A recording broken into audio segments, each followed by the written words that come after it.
Nag-umpisa akong mag-trade, ang punang ko ay 5,000 pesos. I was trading Double Dragon pa noon sa ating local stock market or PSE. At ayun, bumagsak siya to 3,500. Napag-isip-isip ko, isa yun sa mga wise decision ko na nag-umpisa ako ng mababang halaga. Hindi agad ako nangutang or nag-all-in. Buti na lang, kundi masakit-sakit yung para sa atin.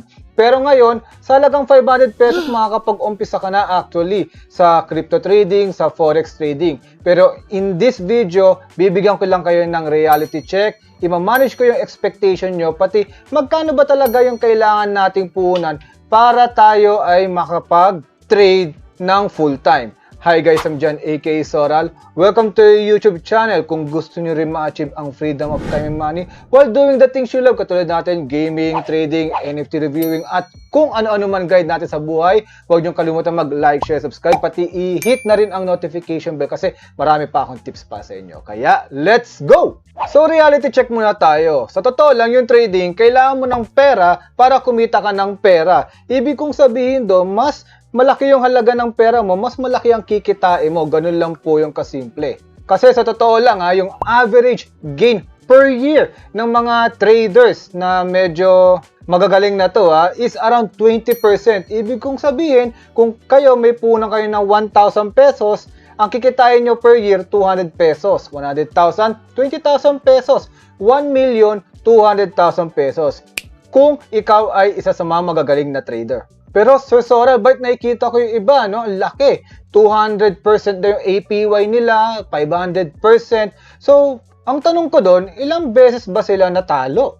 Ilang beses ba nila na-formulate yung strategy nila at ilang account yung nasunog nila bago nila magawa yon. Sa totoo lang, kung papanoorin nyo yung mga experiences ng mga high-risk trader, mga momentum man yan or trend follower na kumikita talaga ng sobrang laki sa trading kasi hindi naman imposible yung 200%, 300%. Pero marami silang naitalo doon or nasunog na account bago sila makapag-formulate ng ganong strategy. At dahil reality check ito ang pinakamalaking reality check sa trading. Matatalo at matatalo kayo. Kung hindi nyo kayang sikmurain yung talo, kakainin kayo ng buhay ng trading. Kaya madami po ang natatalo dito or hindi kumikita. That is the reason why I need to manage your expectation. Nabanggit ko, marami talaga natatalo dito. 10% lang talaga ang kumikita ng around 20% and above. Ibig sabihin, 90% ay hindi kumikita or break even lang. Kaya,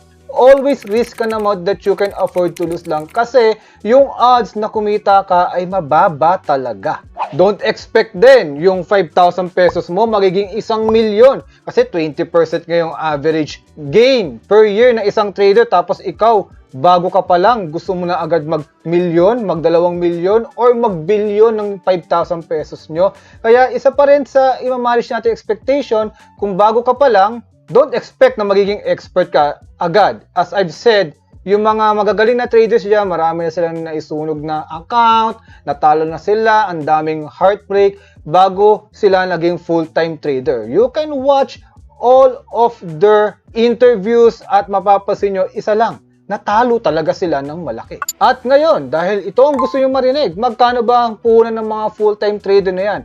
Para sa akin, depende yan sa lifestyle nyo. For example, computin nyo muna, magkano ba yung lifestyle nyo per year? Kung kayo ay 200,000 pesos, nabubuhay na kayo sa isang taon, then pwede puhunan nyo 1,000,000. Kasi kung ikaw, kaya mo mag-accumulate ng 20% per year, that is around 200,000, then buhay ka na. But, take note guys may drawdown na tinatawag or yung tinatawag sa crypto na crypto winter. Ibig sabihin, may panahon na hindi ka kikita. Dapat may emergency fund ka. Bawal mo galawin yung trading fund mo, kundi yung 1,000,000 mo, gagawin mong 800,000, yung 20% nun, mas mababa na sa 200,000.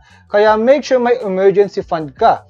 It must be 6 to 12 months ng inyong monthly expenses. Ibig sabihin, kung kayo ay 200,000 per year, might as well idagdag nyo yun sa puhunan nyo, maging 1.2 million. Yung 200,000 in case of emergency na walang kitaan ngayong taon na ito. Katulad ngayon, napakahirap. So, Sir Soral, paano makakuha ng 1 milyon?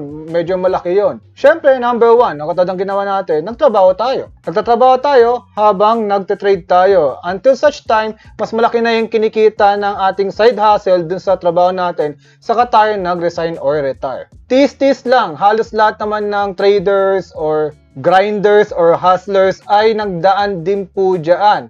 Halos konti lang yung tulog, talagang sakripisyo po para matupad yung gusto nila sa buhay. At kung ikaw ay nagtitrade habang nagtatrabaho, I highly suggest na yung strategy na inyong kukunin ay yung less yung monitoring time. Ibig sabihin, hindi pwede kasi na may trabaho ka tapos magtitrade ka ng per minute or nakatutok ka sa screen kasi pag ikaw ay tinawag sa meeting at meron kang position, maugulat ka na lang, sunog na pagbalik mo. Kaya iwasan nyo mag-trade ng mga high risk or mga day trading pag meron kayong job. At syempre, just risk ka naman that you can afford to lose lang at I highly suggest na itry nyo. Di nyo rin kasi malalaman kung ito na yung para sa inyo unless you try, diba? Malay mo, mag-enjoy kayo dito. At kung na-enjoy mo tong episode na to, huwag mong kalimutan mag-like, share, subscribe, pati i-hit na rin ang notification bell.